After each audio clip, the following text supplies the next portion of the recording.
जी नाज़रीन, हिन वक्त असां मौजूद आहियूं पखे शहर में, जिते अनोखो एहतजाज करे यूसी चेयरमैन खिलाफ़ हितों जे शहरीन एहतजाज किया आहे, जिते उन्होंने पंहिंजे शहर जो मुकम्मिल गश्त करे उन यूसी चेयरमैन खिलाफ़ झोली फंड किया है। जेको झोली फंड करण जो इन्हनि जो मक़सदु इहो आहे त हीउ जेको झोली फंड मां जेके ॿ थींदा असां यूसी चेयरमैन रजीब खिची के ॾींदासीं, जो हो ग़रीब मिसकिननि जा हक़ त खाई थो वञे, पर असां झोली फंड करे ॾियूं जो हो जेको उनजो ॿ वठी के सौदो ॾे कंहिं ग़रीब खे ॾे। हिते पखे शहर के मुकम्मिल 10 ॾींहं थी चुका आहिनि लॉकडाउन के। हितां जा जेके शहरी आहिनि उहे घरनि ताईं महदूद आहिनि, उनखे खाइण पीअण जे राशन में ऐं ॿिनि सहूलियतुनि में ॾुखाई थो थिए। इन हवाले सां मौजूदु हितां जे शहरियुनि सां ॻाल्हि ॿोल कंदासीं त हुननि जो इन बाबति छा चवणु आहे। कंबर जे डीसी साहब फंड जारी किया है, जो यूसी चेयरमैन के मिलो है, पर हिमल ते असांखे का शइ भी न मिली आहे।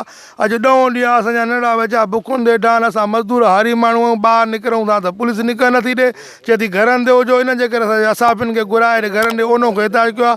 या यूसी चेयरमैन ग़रीब आहे त असांखे झोली फंड करे 5 रुपया उनखे पुॼायूं, असांखां वधीक यतीम ग़रीब आहे। 10 ॾींहं खनि गुज़री आहिनि, असां घरनि में मौजूदु आहियूं। असां ग़रीब मूं रोज़गार कंदा आहियूं, मिड़ई पोरियत कंदा आहियूं, दिहाड़ियुनि ते वञूं था, कमाए था जो 400 500 300 असां उहे कमायूं था, उहे खाईंदा आहियूं।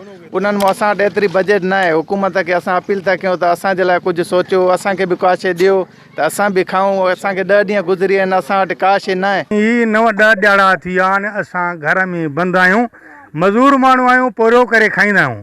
जंहिंजे लाइ जेके ॿ आया से त ॾींहं ॿिनि में ख़तमु थी विया। हाणे असां बुख ते वेठा आहियूं, नंढा बच्चा वठी इन लाइ बीठा आहियूं त असांजी का मदद कई वञे। 9-10 ॾींहं थी विया आहिनि, असां घर में मौजूदु आहियूं। असां ॿाहिरि निकिरूं था त पुलिस असांखे विढ़े थी, चए थी भॼे वञी घर वियो, चए करोना वायरस बीमारी आहे। पेपर असांखां हितां लिखाए वठी विया आहिनि, जेको 20 रुपया वारा बटालू 50 रुपया थी विया आहिनि।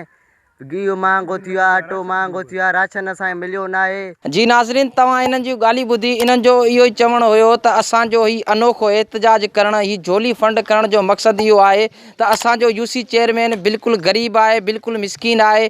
उनखे असां ई डोनेशन करे ॾियूं, पंहिंजे ॻोठ मां चंदो करे ॾियूं, जीअं कंहिं ग़रीब मिसकीन खे हो को 2 रुपया ॾेई उनजो जेको आहे सो चुल्हो हलाए सघे। हिन टाइम जो लॉकडाउन खे 10 ॾींहं गुज़री चुका आहिनि, पर हुन हिन टाइम ताईं को बि तदारुक न वरितो आहे।